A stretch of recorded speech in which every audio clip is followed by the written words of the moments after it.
मैंने तेरे संग ओ मैंने तेरे संग ओ मैंने तेरे संग प्रीत लगाई रसिया मैंने तेरे संग प्रीत लगाई रसिया मैंने तेरे संग प्रीत लगाई रसिया ओ मैंने तेरे संग प्रीत लगाई रसिया मैंने तेरे संग प्रीत लगाई रसिया मैंने तेरे संग प्रीत लगाई रसिया ओ लगे रसिया रे मेरे मन बसिया ओ मैंने तेरे संग ओ मैंने तेरे संग प्रीत लगाई रसिया लगाई रसिया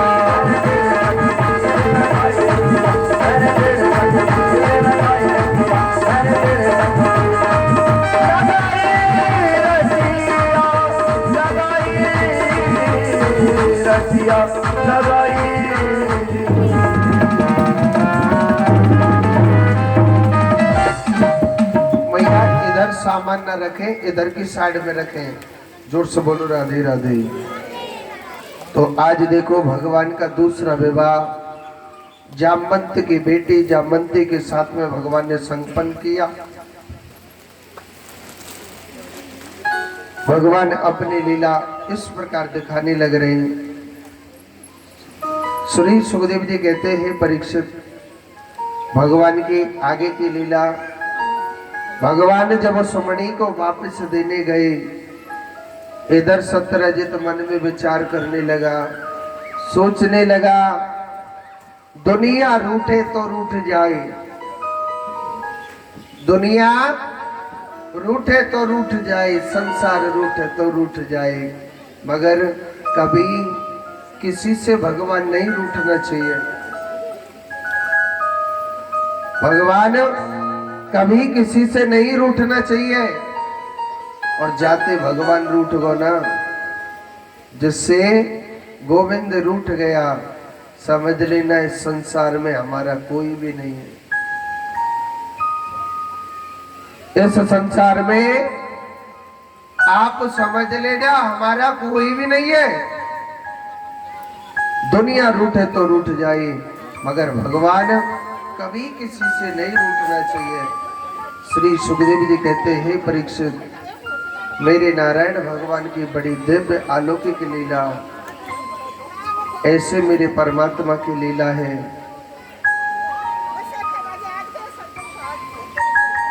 कुर्सी नवारी मैया 200 ग्राम थोड़ा पीछे को लेने अपनी अपनी कुर्सी ने, ताकि जनता और भी बैठती रहेगी। हाँ, जोर से बोलो राधे राधे। अब राजा सत्यरजित कहने लगा कि हे केशव, मैंने आपका झूठा कलंक लगाया है, मुझे आप क्षमा करें। और मेरी एक बेटी है, वो आपसे बहुत प्रेम करती है कन्हैया। हे कान्हा, मेरी बेटी आपको रुक्मणी की तरह आपसे बहुत प्रेम करती है। आप मेरी बेटी को अपनी पत्नी के रूप में स्वीकार करके ले जाओ प्रभु। तो राजा सत्यरजित की बेटी नाम क्या था? सत्यभामा। भगवान ने सत्यभामा से तीसरा विवाह किया, संपन्न।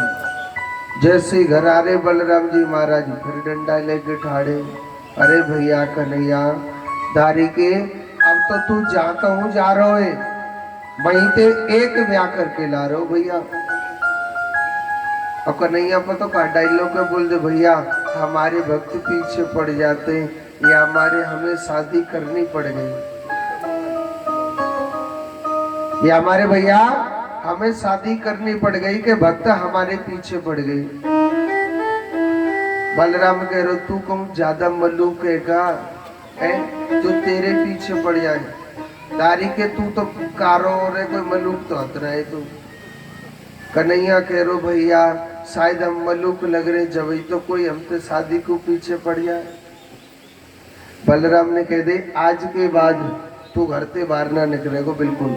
हाँ, बाहर को काम हम करेंगे और घर को काम करनो तो। बलराम का ताला लग गया बाहर जाने से। हाँ जी।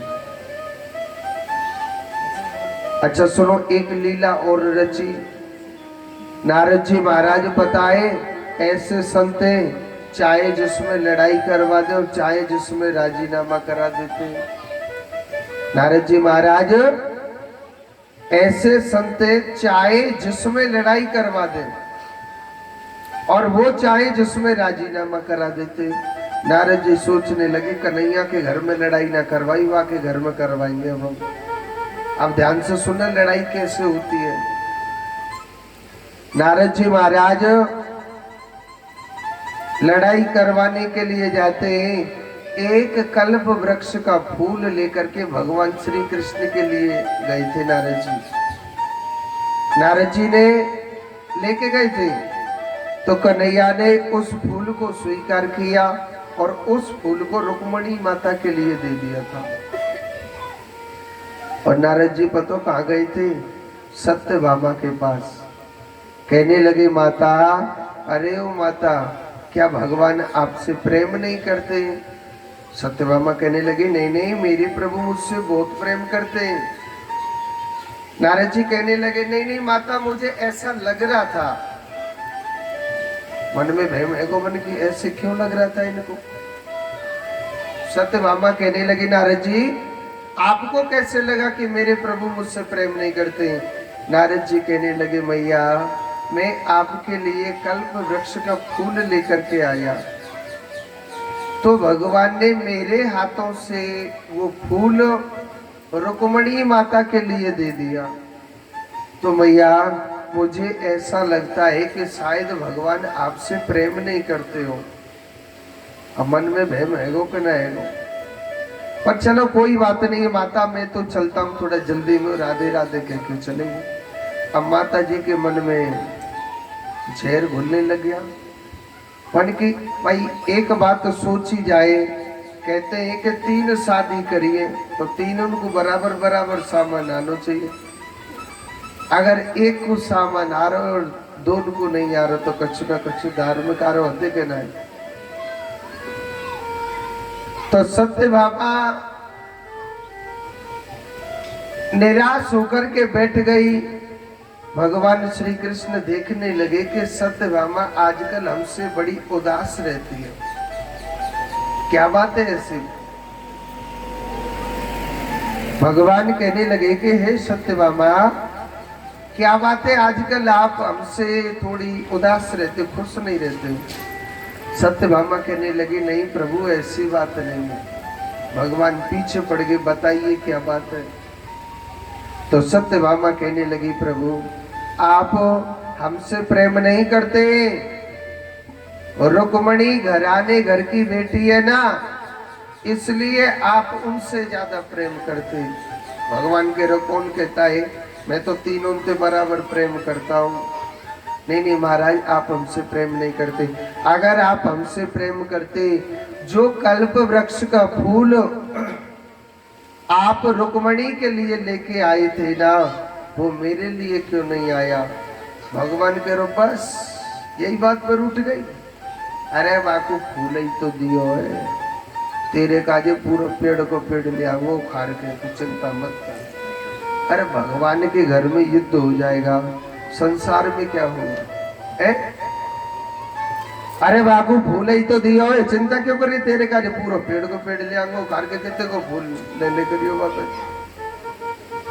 और सुनो भगवान श्री कृष्ण सत्यभामा को लेकर के कल्प वृक्ष का पेड़ लेने के लिए ब्रह्मलोक जा रहे थे। बलराम जी दरवाजे पर ठाड़ो है, हाँ कहाँ जा रहे हो? चौथो ब्याह की तैयारी कर में। अरे नहीं भैया वहां नहीं जा रहे, घर में लड़ाई बाज गई है, कल्प वृक्ष का फूल लेकर के आना है मुझे।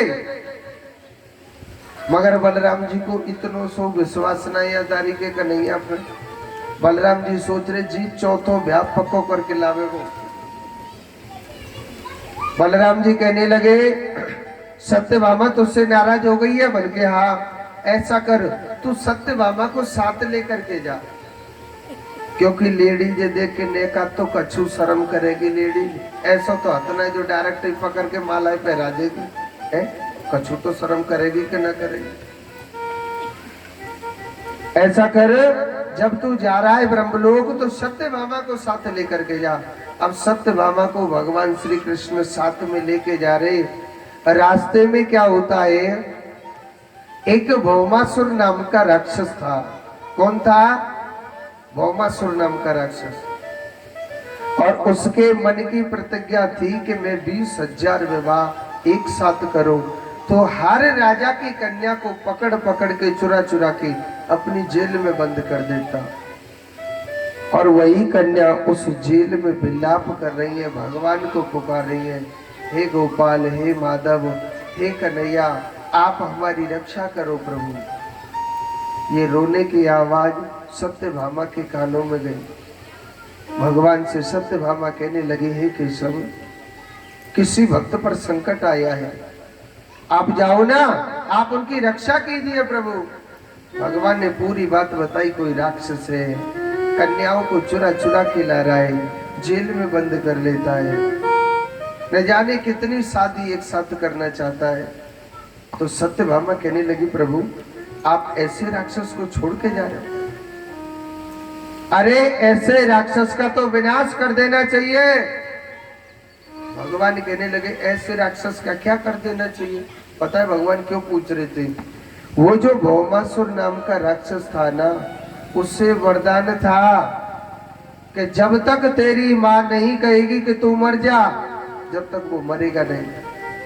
वो धरती से पैदा हुआ था, और कहते हैं माँ के लिए बेटा चाहे कितना भी बड़ा राक्षस हो जाए, चाहे कितना भी बड़ा धर्मात्मा हो जाए, माँ कभी नहीं कहेगी कि मेरा बेटा मर जाए। कहेगी क्या? कभी नहीं कह सकती। और धरती का ही अवतार है सत्यभामा, इसलिए भगवान ने सत्यभामा को शादी करी, और सत्यभामा ने अपने मुख से कहा कि हे गोविंद, हे माधव, जाओ ऐसे पापी का संहार कर दो। तो भगवान ने अपने श्री सुदर्शन चक्र को आज्ञा दी, और उस सुदर्शन चक्र ने उस पापी भौमासुर का उद्धार कर दिया था मेरे प्रभु ने। भगवान ने उस जेल में से सब कन्याओं को मुक्त कराया, और भगवान कहने लगे, कन्याओं आप अपने घर जा सकती हो। कहाँ जा सकती हो? अपने घर जा सकती हो। अब वही कन्या कहने लगी कि हे भगवान, हम अपने घर कैसे जाएं? हमें कौन राजा अपनाएगा? न जाने कैसे कैसे ताने मारेंगे, फलाने राजा के पास आप इतने दिन रहे, हम नहीं रखेंगे। तो हे माधव, अगर आप हमको पत्नी के रूप में स्वीकार करके ले चले तो ले चलो, नहीं तो हम आपका भजन कर करके हम अपने प्राणों को त्याग देंगे, मगर हम अपने घर नहीं जाएंगे। कहते हैं कि स्त्री को एक बार अपने घर से निकलती है, या तो उसकी डोली उठती है, या फिर उसकी अर्थी उठ के जाती है। हे केशव, हमको ये चुरा के ले आया, अब हम घर नहीं जाएंगे।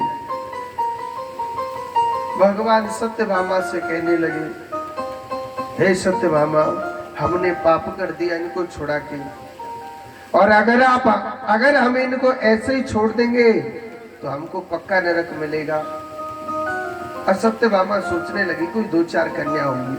मुझे नहीं पता था जेल में 16,100 कन्या थी। सत्यभामा कहने लगी, महाराज हमारे पास वैसे भी तो नौकर चाकर बहुत, ले चलो उनको। कन्हैया कह रो मामी 1-2 कन्या ना आए जेल में, बहुत कन्या आई। वो थोड़ी गुस्सा में कहने लगी, बहुत क्या महाराज, 1,000-2,000। कन्हैया कह रो बहुत ज्यादा। वाले और गुस्सा में कहीं बहुत ज्यादा, कब हम 10-5,000 है। कन्हैया करो थोड़ो सो और आगे बढ़ो। सत्यभामा कह रही, आते ज्यादा गिनती मुंह पे आमू ना है। भगवान ने बताया उस जेल में 16,100 कन्याएं। सत्यभामा की तो आंख फटी रह गई। महाराज गैस चूल्हे पे तो पार पड़े ना। हाँ भाई, तेकन को रोटी खाने को ना चाहिए का, भट्टी चलेंगी बड़ी बड़ी। सत्यभामा कह रही, महाराज मैं कछु ना कह सकूं, या मैं आप जाने, आपकी लीला जाने। भगवान कह रहे, बड़ी तू चिंता काहे क्यों कर रही है, अब हम अपने आप देख लेंगे। भगवान 16,100 कन्याओं से एक साथ विवाह करके भगवान जैसे ही घर में जा रहे हैं, अब तो बलराम की आंख फटी की फटी रह गई। जी दारी को आधा घंटा को ढीलो छोड़ो, पूरे जिले के जिले ही उठा लाए। हाँ, बलराम जी को बड़ी जोर से गुस्सा आयो, क्योंकि बलराम बड़ो इन्हें कन्हैया थे। चोरे कन्हैया, ये दारी के सब कोने? कन्हैया कह रो भैया कोने में ले चलना, कोने में सब बता दूंगा, हमारी कुछ इज्जत है इनके सामने। कोने में पूछ लेना, सब बात बता दूंगा। कोने में हाथ पकड़ के ले गो बलराम बन के, अब बताइए कोने? तो वो कहने लगा ये सब अपनी है, कोई पराई ना है। अरे जी तो वो पतों पर तू इतने करने कहां पे ले आयो उठाए के? भगवान कहने लगे भैया अब तुम चिंता मत करो,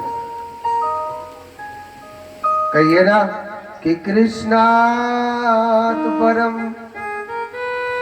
किमपि तत्त्वं न जाने। हे कान्हा, हे गोपाल, तेरी माया को कोई भी नहीं जानता है, कृष्ण की माया तो कृष्ण ही जानता। नग्न जिति से विवाह हुआ, कालेंद्री से विवाह हुआ, सत्यभामा से विवाह हुआ, रुक्मणी से विवाह हुआ, यानी 8 तो पटरानी है, 16,100 रानी, इतना विशाल परिवार हो गया। और सुनो, सब पे 10-10 पुत्र एक एक कन्या हुई। हाँ, इतनों कन्हैया को बड़ो परिवार था। और जिस चीज से भगवान नफरत करते हैं वो कन्हैया के घर में आ गई। क्या? सबको अभिमान हो गया, किसी को रूप का अभिमान, किसी को किसी चीज का अभिमान,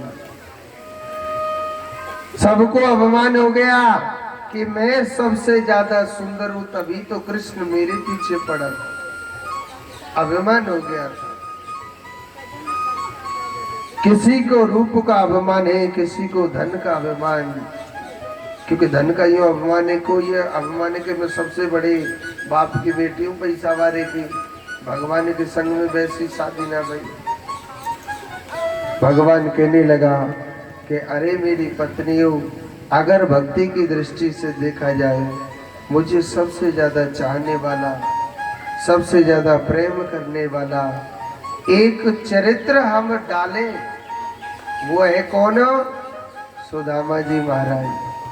हाय राम, कृष्ण सुदामा के चरित्र की ओर हम एक दृष्टि डालें तो कहते हैं कि जो कृष्ण सुदामा को ध्यान से सुनता है उस पे कभी विपत्ति नहीं आती है, कभी विपत्ति नहीं आती है। जो कृष्ण और सुदामा चरित्र की ओर ध्यान देता है, एक समय की बात है कि भगवान श्री कृष्ण वन में भगवान विहार करने लग रहे थे। क्या कर रहे थे? विहार, यानी भगवान घूमने लग रहे थे।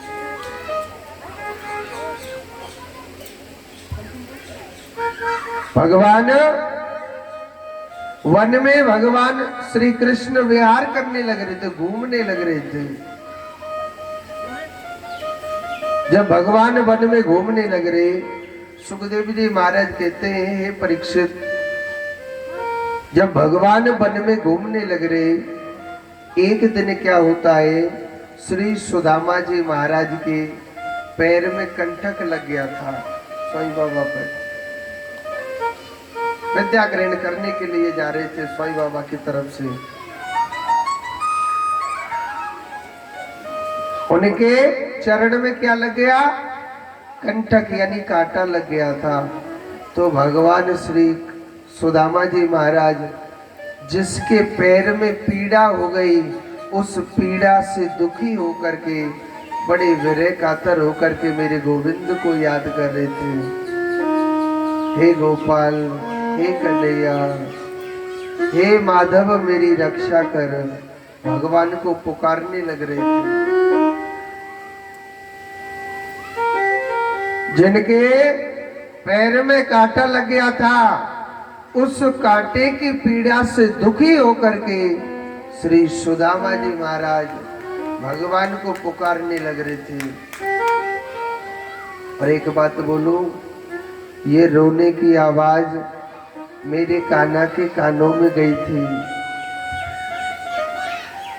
भगवान कहने लगे, अपने सारथी से भगवान श्री कृष्ण कहने लग रहे कि हे सारथी, इतनी करुणा भरी आवाज से हमें कौन पुकारने लग रहा है। सारथी आप जाओ ना, बड़ी करुणा भरी आवाज से इस बियाबान जंगल में कोई रोने लग रहा है। भगवान का सारथी भगवान की बात मान करके जैसे गया था, देखा था कि माथे पर टीका लगा हुआ है, जनेऊ डला हुआ है, ऐसे लगता है न जाने कोई ज्ञानी ध्यानी ब्राह्मण है। कौन है? कोई ब्राह्मण है। भगवान का सारथी कहने लगा कि भैया आप कौन हो? इस बियाबान जंगल में इतनी करुणा भरी आवाज से रो रहे क्यों? क्या कष्ट है आपको? कहने लगा भैया मेरे चरण में, मेरे पैर में कांटा लग गया है। इस कांटे की पीड़ा से दुखी होकर के मैं अपने भगवान को पुकार रहा हूँ। कहते हैं कि जब ज्यादा पीड़ा हो जाती है ना, जब खुद पे नहीं सही जाती है तो भगवान की याद आती है कि नहीं याद आती है? हे भगवान, हे गोपाल, हे कन्हैया, अब तो भैया मेरे रखवालो सिर्फ तू ही है,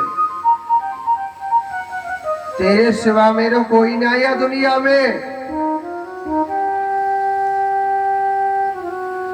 भगवान बड़ी करुणा भरी आवाज से जब मेरा कृष्ण रोने, सुदामा रोने लग रहा तो भगवान का सारथी गया और भगवान का सारथी भगवान से कहने लगा कि हे भगवान, कोई ब्राह्मण है। कौन है? कोई ब्राह्मण। ये इस जंगल में जो करुणा भरी आवाज से रो रहा है ना महाराज, किसी ब्राह्मण के पैर में कांटा लग गया है और महाराज वह ब्राह्मण बड़ी करुणा भरी आवाज से रोने लग रहा है। और एक छोटी सी बात बताऊं, भगवान रथ में से उतरे नहीं थे, भगवान रथ में से कूद पड़े थे, क्योंकि उतरने में तो बहुत समय लग जाता है। और एक छोटी सी बात बताता हूं, अगर आप दिल से भगवान को भोजन कराना चाहते हो ना, तो 3 मनुष्यों को भोजन करा दो, डायरेक्ट थाली गई भगवान के पेट में। 3 मनुष्य कौन कौन है? पहला है ब्राह्मण, दूसरा है गौ माता और तीसरा किसी भी संत को भोजन करा दो। अगर आप दिल से भगवान को भोजन कराना चाहते हो ना, आप किसी भी ब्राह्मण को भोजन करा दो, डायरेक्ट थाली गई भगवान के पेट में आज। वैसे आप कितनी 56 प्रकार की मिठाई ने लेके दल्ली जाओ, वो कबू ना आरो खावे। हाँ, और आपने किसी भी ब्राह्मण को भोजन करा दिया, आपकी थाली डायरेक्ट गई भगवान के पेट में आज। जो मत सोचियो पंडित जी अपनी खीर पूड़ी के मारे कर रहे हैं जी। हाँ, मैं अपने मारे ना कर रहा हूँ, कौ मन में सोच रहे हो पंडित जी खीर पूड़ी खावे के मारे कह रहे हैं। मेरे तो आज को काम है गो और मैं तो चले जाऊंगा, मगर जो वेद कह रहा है मैं आपको वह बताने लग रहा हूं। आप दिल से मेरे कृष्ण को भोजन कराना चाहते हो, आप किसी भी ब्राह्मण को भोजन करा देना, आपकी थाली डायरेक्ट गई भगवान के पेट में। और भगवान श्री कृष्ण ब्राह्मणों की बड़ी सेवा करते थे। और सुनो, इन 3 आदमी की आत्मा दुखाता है ना, उसका विनाश होने से भगवान भी नहीं रोक सकता है। भगवान श्री कृष्ण का जो विनाश हुआ था ना, ब्राह्मण की आत्मा, संत की आत्मा दुखाने से ही विनाश हुआ था। ये अंत समय आएगा जो मैं आपको सुनाऊंगा, क्योंकि भगवान इन तीनों को कभी दुखी नहीं देते थे। आपने पूरी कथा में सुना होगा कि गैयाओं की ये सेवा करी, गैयाओं के लिए भगवान नंगे पैर दौड़े चले गए। मगर ये भी सुना है कि जसोदा मैया की बड़ी सेवा करी कन्हैया ने, नहीं करी थी। जो मैया जसोदा मेरे कन्हैया से बहुत प्रेम करते थे, मेरे कृष्ण के बगैर एक पल नहीं रहते थे। बड़ा प्रेम था, बड़ा स्नेह था, इतना प्रेम करती थी मैया जसोदा,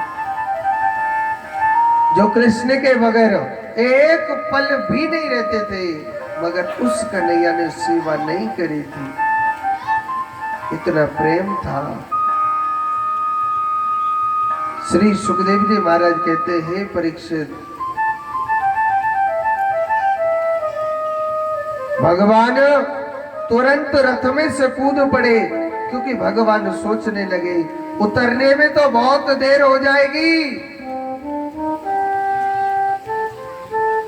और भगवान दौड़े चले गए, और तुरंत जाते ही कौन पता है, वो त्रिलोकपति भगवान है, वो उनके चरण को पकड़ा और भगवान कांटा निकाल रहे।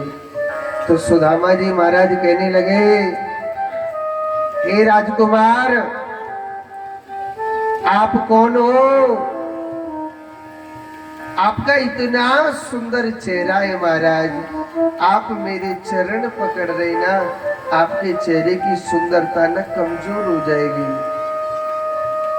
भगवान श्री कृष्ण कितनी सुंदर बात कहते हैं कि हे ब्राह्मण, तेरे चरण पकड़ने से मेरे चेहरे की सुंदरता कम नहीं होगी, अरे उल्टी और दुगनी बढ़ जाएगी।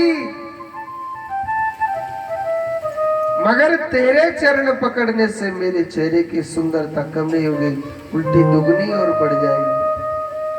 भगवान श्री कृष्ण जब हाथों से कांटा नहीं निकल रहा, मेरे कान्हा ने ना अपने दांतों से, अपने मुंह से भगवान ने उनके ना कांटा निकाला था। ऐसा सुंदर प्रेम था।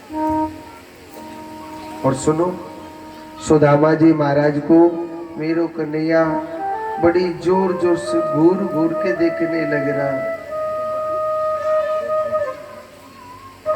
बड़ा घूर घूर के देखने लग रहा था।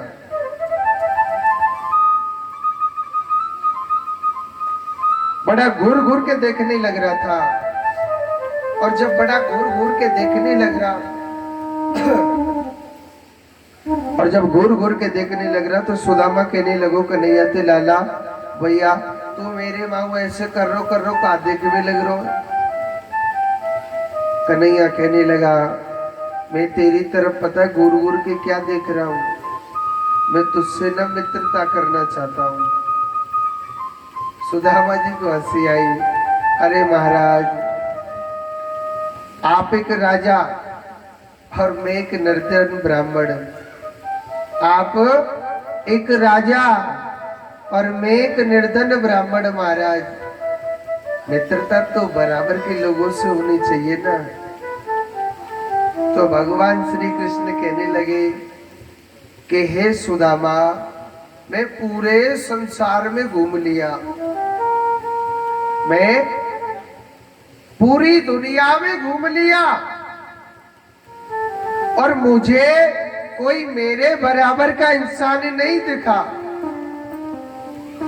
और आज जब तू मुझे मेरी बराबर का दिख रहा है ना, तभी तो मैं तुझसे मित्रता करने के लिए बोल रहा हूं। उस दिन से कृष्ण सुदामा की ऐसी मित्रता हो गई, ऐसी मित्रता हो गई, एक पल भी सुदामा कृष्ण के बगैर नहीं रह सकता है और कृष्ण सुदामा के बगैर नहीं रहता है। सुनो, मैया जसोदा ने कही, लाला अरे ओ कन्हैया, दारी के कछु पढ़ाई कर ले, कोई तेरा ब्याह कर देगो। मैया कह रही, अरे ओ कन्हैया, दारी के कछु पढ़ ले, कोई तेरे ब्याह कर देगो ना, कोई तेरे मोड़े को नहीं देखेगो। कन्हैया ने बोलो का कही, अरियो जसोदा मैया, कोई मेरो ब्याह करियो चाहे मत करियो, मैया मैं तो गैया चराऊंगो। और सुदामा ने एक बार कहा कि हे मेरे मित्र, मैं रोज विद्या ग्रहण करने के लिए जाता हूं, आप भी चले करो ना। अब तो दोनों मित्र विद्या ग्रहण करने के लिए जाते हैं, हर कार्य एक साथ करते हैं, हर कार्य एक साथ करते हैं। जो सुदामा चाहता है वो कृष्ण करता है, जो कृष्ण चाहता है वो सुदामा करता है। एक दिन की बात, विद्यालय में और किसी प्रश्न के उत्तर को भूल जाते हैं, किसी प्रश्न के उत्तर को भूल गए। तो जब किसी प्रश्न के उत्तर को भूल जाते हैं तो सुदामा जी महाराज कहने लगे कि गुरुदेव, कन्हैया जी कहने लगे कि गुरुदेव, जब मेरा मित्र सुदामा भूल गया तो महाराज मैं भी भूल गया। उनके लिए दंड मिला था, क्या? आप जाओ वन से लकड़ी तोड़ के लाओ। उनकी गुरु माता बड़ा प्रेम करती थी, थोड़े से गुड़ और चना दे दिए। अब तो दोनों मित्र जा रहे हैं, कृष्ण सुदामा वन की ओर लकड़ी तोड़ते हुए, लकड़ी तोड़ने के लिए जा रहे हैं। ठंडी ठंडी हवा चल रही थी, थोड़ी थोड़ी बारिश भी हो रही थी। भगवान श्री कृष्ण वृक्ष के ऊपर चढ़ जाते हैं लकड़ी तोड़ने के लिए। और सुनो, सोई कन्हैया को ना,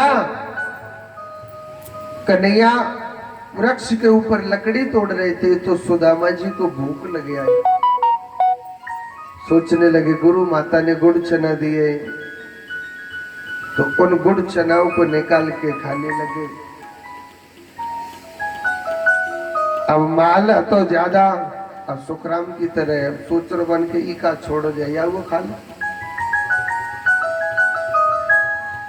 तो सुदामा जी महाराज ने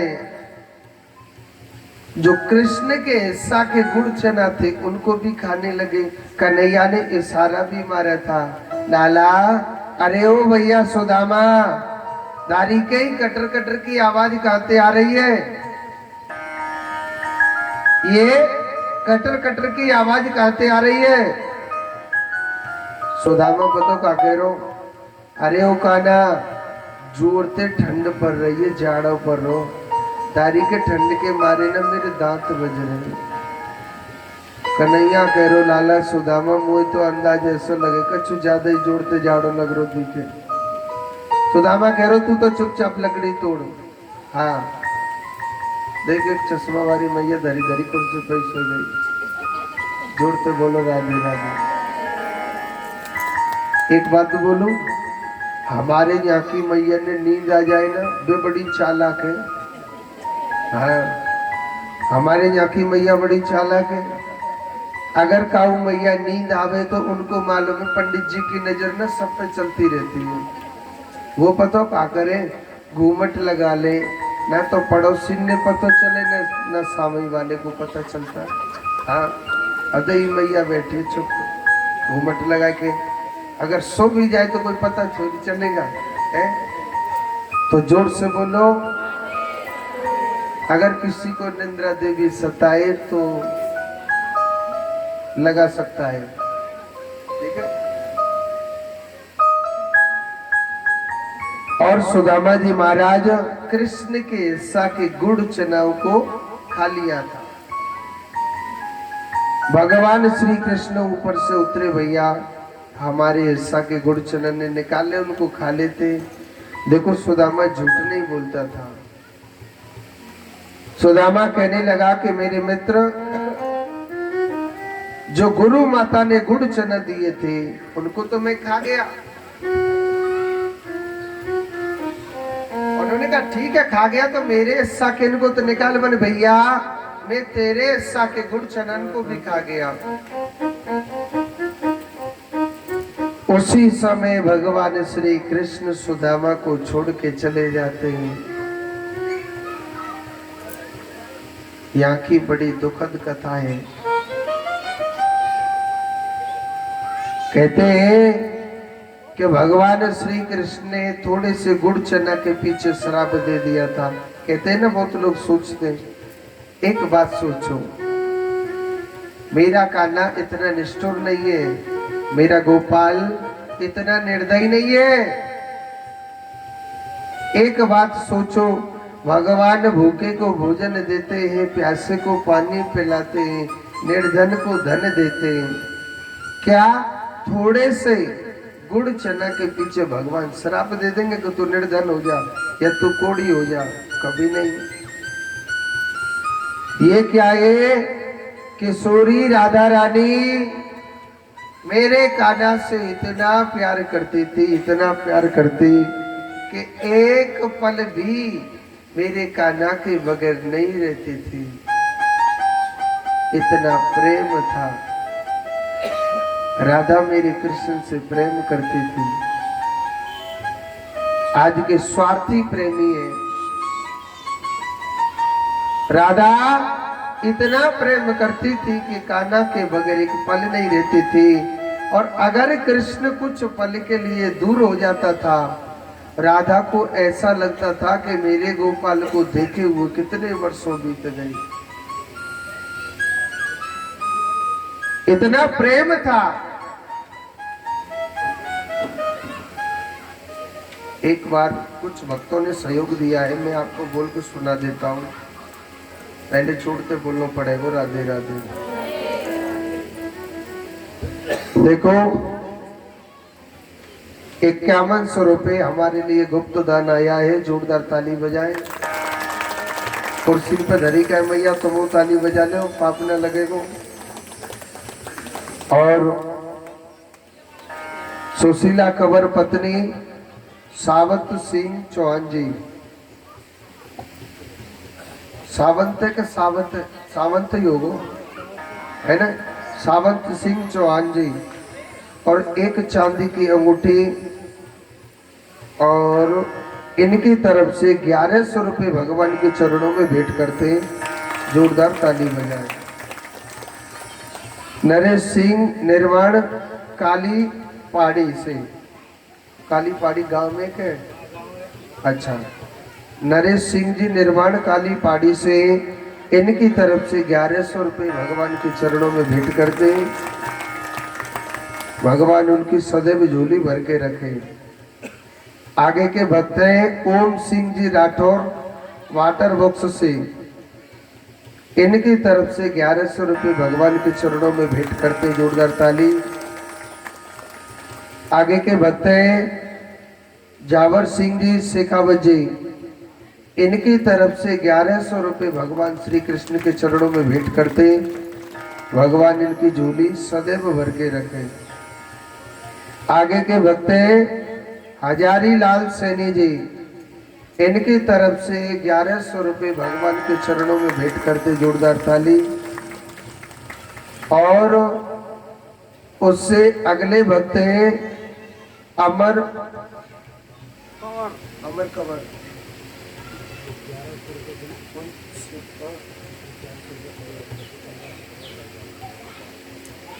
जो ये हजारी लाल सैनी जी है। 1500 जो हजारी लाल सैनी जी है, इनकी तरफ से 1500 रुपये भगवान के चरणों में भेंट करते। जोरदार ताली इनके लिए। और अमर कंवर जी, अमर कंवर पत्नी स्वर्गीय सुमेर सिंह जी शेखावत, इनकी तरफ से भगवान के चरणों में 1100 रुपये भेंट करते। जोरदार ताली। आगे के भक्त हैं विक्रम सिंह जी निर्वाण, ड्राइवर इनकी तरफ से 200 रुपये भगवान के चरणों में भेंट करते हैं। और राजू जी, पंडित जी गणेश मंदिर से एक नाक का सोने का कांटा, एक जोड़ी बिछिया, इनकी तरफ से जोरदार ताली उनके लिए। आगे के भक्त हैं गजवीर सिंह जी इंदा, इनकी तरफ से भगवान के चरणों में 2100 रुपये भेंट करते हैं, जोरदार ताली। प्रताप सिंह जी इंदा, इनकी तरफ से 1100 रुपये भगवान के चरणों में भेंट करते हैं। जो भी 1 से 1000, 1000 से 10,000, जो भी जिसने सहयोग दिया है सभी के लिए जोरदार ताली। भगवान उनकी सदैव झोली भर के रखे। एक बार जोर से बोलो राधे राधे। और देखो एक छोटी सी बात है,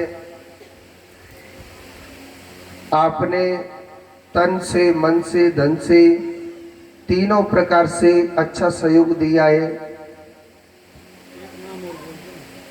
और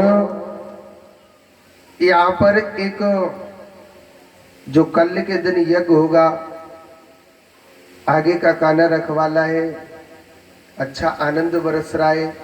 11 कुंडी यहाँ पर विशाल यज्ञ होगा कल के दिन, तो आप सभी जोड़ा से नाम लिखाएं। और खर्चा पानी कोई ज़्यादा नहीं है, अपनी सामग्री जो भी हवन सामग्री लानी है, कोई ज़्यादा खर्चा नहीं है। 500 से 600 रुपये के बीच में खर्चा है। अपना सामान खुद लेके आए और यहाँ पर उस यज्ञ में बैठे। आपके लिए स्पेशल कुंड मिलेगा। जो भी जोड़ा से बैठना चाहे, मैया सुन रही है, जयपुर तो घूम के आ रही है, मुँह पर तो कुर्सी पर धरी है, बैठ दियो जोड़ा थे। तो जो भी भक्त जोड़ा से बैठना चाहे तो हमारे जो पार्षद जी हैं इनसे नाम लिखवाएं अपना। और नाम क्या है, नाम को कहना या पट्टे की कोई जमीन कहना बट रही, पर ये है, उससे ये हो जाएगा कि हमारे पास इतने भक्त जोड़ा से आएंगे। ठीक है, तो अधिक से अधिक संख्या में बैठे। और एक और भक्त हैं 501 रुपये मनीष सिंह निर्माण, सनोप करण सिंह मामा जी, उनकी तरफ से 501 रुपये भगवान के चरणों में भेंट करते हैं, जोरदार ताली। और 200 रुपये नंद किशोर जी चौहान जी की तरफ से, ताली बजाओ। 200 रुपया तुम्हारी, ताली न बज रही, जोर से ताली बजाओ। एक मोटी मैया आगे धरी है पर ताली न बजा रही। अच्छा, पग दुख रहे हैं क्या? पैर तो हमारे पंडित जी के दुख रहे हैं, जो कर रहे हैं टेढ़ो सुंदर कर रहे हैं, क्या कर रहे हैं? तो एक बार जोर से बोलो। इधर भगवान की बड़ी अद्भुत लीला। जब से सुदामा गया है, कन्हैया गया है सुदामा जी महाराज को छोड़ के, तो सुदामा जी महाराज कभी अपने आप को गरीब नहीं कहते थे। हम लोग कहते हैं गरीबी गरीबी गरीबी गरीबी। किसे कहते हैं गरीबी?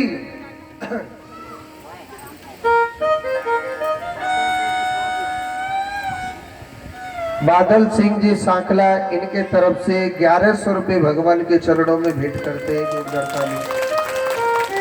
हम लोग कहते हैं गरीबी गरीबी गरीबी। किसे कहते हैं गरीबी? गरीबी किसे कहते हैं? एक बात बोलो,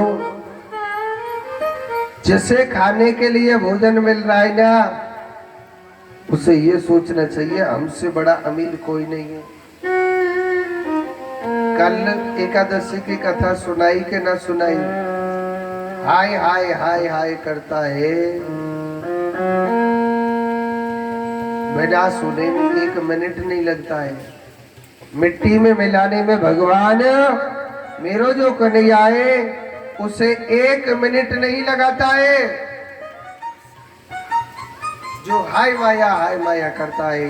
और सुनो, सुदामा मेरा ऐसा मेरे गोपाल का भक्त था, एक पल भी मेरे कान्हा के बगैर नहीं रहता था। जब से कन्हैया गया है, सुदामा ऐसा उदास हो गया। सुदामा का जो प्राण था वो कृष्ण था। और सुनो, कहते हैं कि जब दुख की घड़ी आती है ना, एक बात मैं आपको रोज बताता हूं, जब जीव का बुरा वक्त आता है ना, सगे बेटे तक साथ नहीं देते हैं। हाँ, जब जीव का बुरा वक्त आता है, सगे बेटे तक साथ नहीं देते। और ये मत सोचना ये बुरा वक्त फलाने के पास में आया, मेरे पास कभी नहीं आएगा। ये सबके पास आता है। भगवान यही याद दिलाता है, कौन अपना है कौन पराया है। अरे दुनिया की अड़ोसी पड़ोसी की बहुत बातें, बहुत दूर की बात है, ये सगी संतान तक अपनी ही नहीं होती है।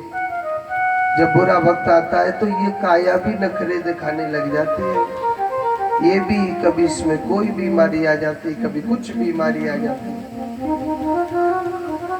अनंत प्रकार का रोग आ जाता है।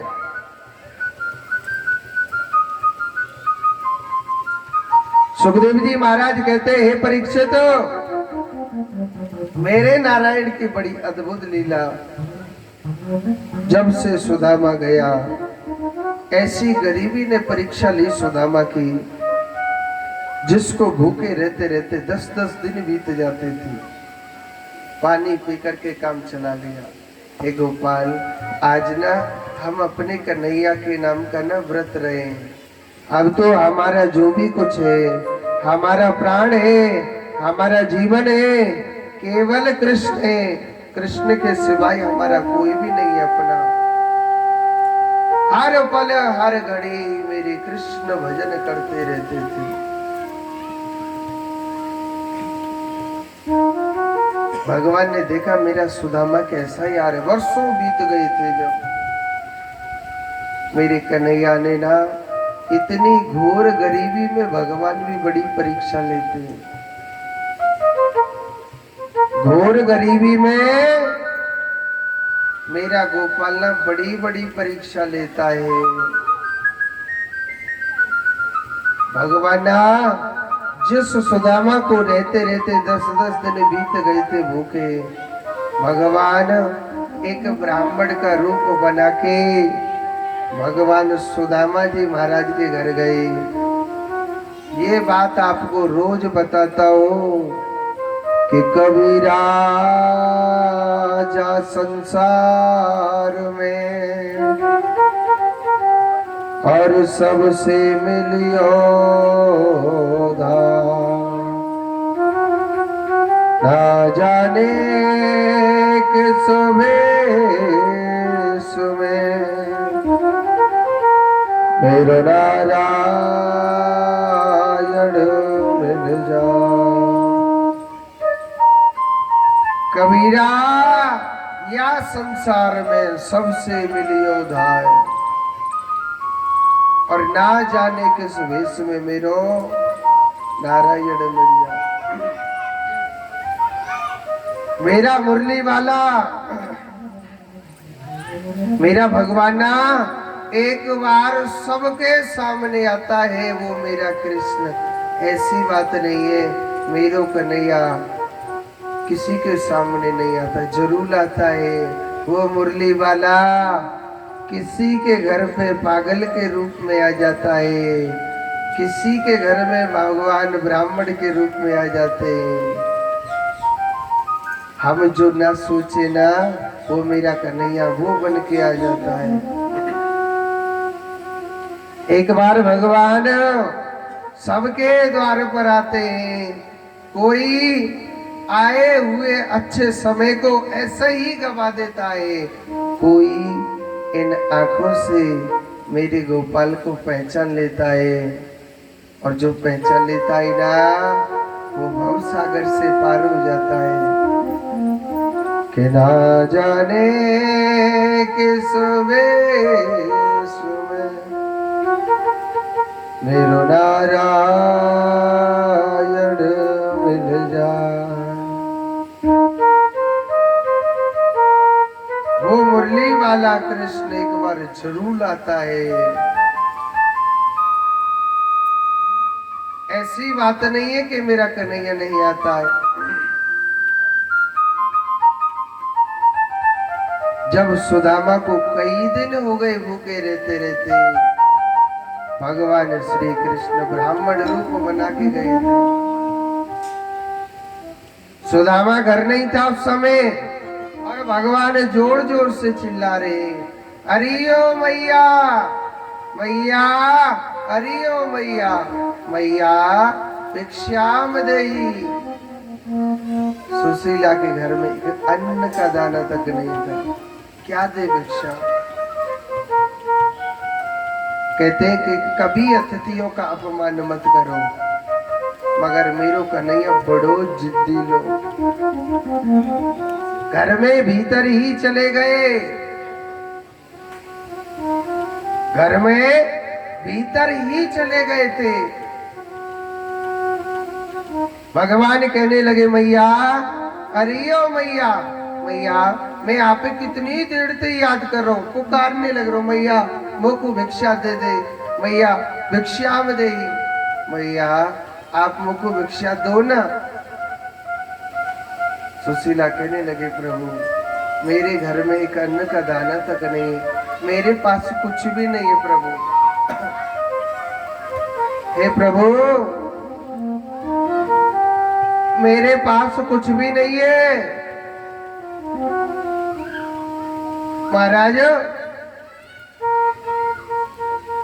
मेरे पास कुछ भी नहीं है, मेरे पास कुछ भी नहीं है। भगवान कहने लगे, कन्हैया ना जिद्दारी को बड़ो जिद्दी लो, मैया कछु तो होगा तेरे पास। सुशीला ने कही, महाराज जो मेरे पास है ना उससे कोई लेना ही नहीं चाहता है। अरे मेरे पास जो है ना उसे कोई लेना नहीं चाहता है। अगर मैं आपको बोलूं, भगवान कहने लगे, अरे ओ मैया जिससे कोई नहीं लेता है ना उससे मेरा गोपाल लेता है, मेरा कृष्ण लेता है, दे तो सही क्या है। सुशीला कहने लगे, महाराज मेरे पास तो दरिद्रता है, मेरे पास गरीबी है, इसे कौन लेता है गरीबी। संसार में धनवानों का जमाना है, गरीबों का नहीं है। मेरा कृष्ण कहने लगा, मैया अरियो मैया तेरे पास गरीबी है ना, ठीक है मैंने ले ली, मगर तू अपने पति को भेज क्यों नहीं देती। द्वारकाधीश भगवान श्री कृष्ण जो तेरे पति का यार है, इशारा देकर के मेरा कृष्ण चला जाता है। सुदामा घर आया तो सुशीला कहने लगी, स्वामी क्या द्वारकाधीश भगवान तुम्हारे मित्र हैं। नाम लिया तो सुदामा के नेत्रों से आंसू बहने लगे। अरियो सुशीला आज मैं पागल हूं, आज मैं बेसहारा भी हूं ना, जो भी हूं ना अपने कान्हा के बगैर हूं। जब से कान्हा मुझे छोड़ के गया है, एक पल भी मैं कान्हा के बगैर नहीं जीता हूं। 24 घंटे उस कान्हा की मुझे याद आती है। सुशीला मेरे कान्हा के बगैर मुझ पे एक पल भी नहीं रह जाता है। मेरे कान्हा की बहुत याद आती है, मैं अपने कान्हा के बगैर एक पल नहीं रह सकता। सुशीला कहने लगी, स्वामी उस द्वारकाधीश भगवान के पास आप क्यों नहीं चले जाते। देखो सुदामा जी ना चाहते हुए सुशीला के कहने से तैयार हो गए। एक बात बोलूं, सुशीला के सुदामा जी न चाहते हुए सुशीला के कहने से तैयार हो गए, मगर कहते हैं कि कुछ द्वार ऐसे खाली हाथ नहीं जाना चाहिए। कुछ द्वार ऐसे होते हैं जहाँ खाली हाथ नहीं जाना चाहिए। पहला भगवान का द्वार, सत्संग का द्वार, गुरु का द्वार, मित्र का द्वार, बेटी का द्वार, खाली हाथ नहीं जाना चाहिए। और बताओ, डॉक्टर का भी द्वार। क्यों आप हंसे क्यों? खाली हाथ जाते क्या? कुछ द्वार ऐसे होते हैं। हाँ, अब सुदामा सोचने लगा, मेरे पास तो कुछ भी नहीं है। हो बिगड़ी में साथी नहीं कोई आपका, कोई बिगड़ी में साथी नहीं कोई आपका। साची कहो नाथ चले जाओ द्वारका, बिगड़ी में साथी नहीं कोई आपका। साची कहो नाथ चले जाओ द्वारका।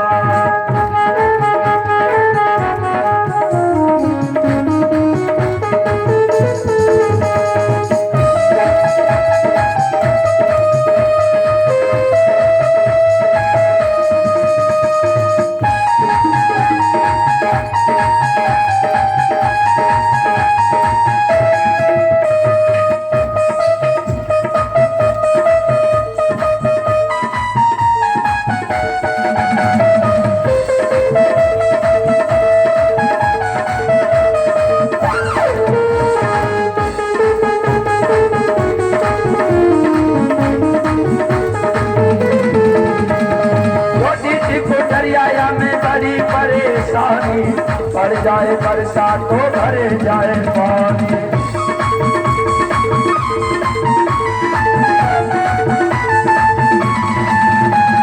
छोटी सी पुतरिया में बड़ी परेशानी, पड़ जाए बरसात तो भरे जाए पानी। टूट गया वो टूट गया, टूट गया पंखा देखो पीछे की दीवार का। साथी कहो नाथ चले जाओ द्वारका, साथी नहीं कोई आपका। साथी कहो नाथ चले जाओ द्वारका।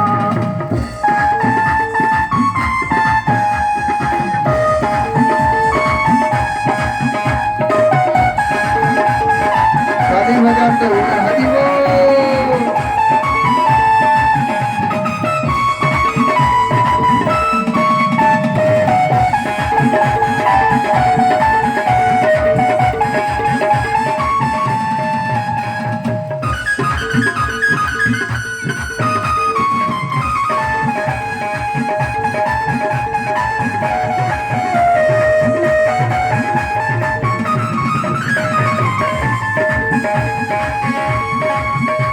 न सर पे है पगड़ी, न पैरों में जूती, न खाने को भोजन, ये किस्मत है मोटी।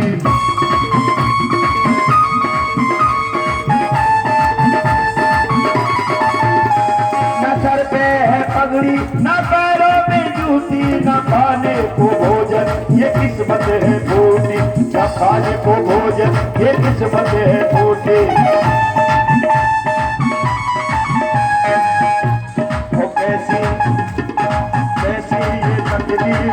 मेरी द्वारका कैसी ये तकदीर लिखती मेरी द्वारका। साथी कहो नाथ चले जाओ द्वारका, बिगड़ी साथी नहीं कोई आपका।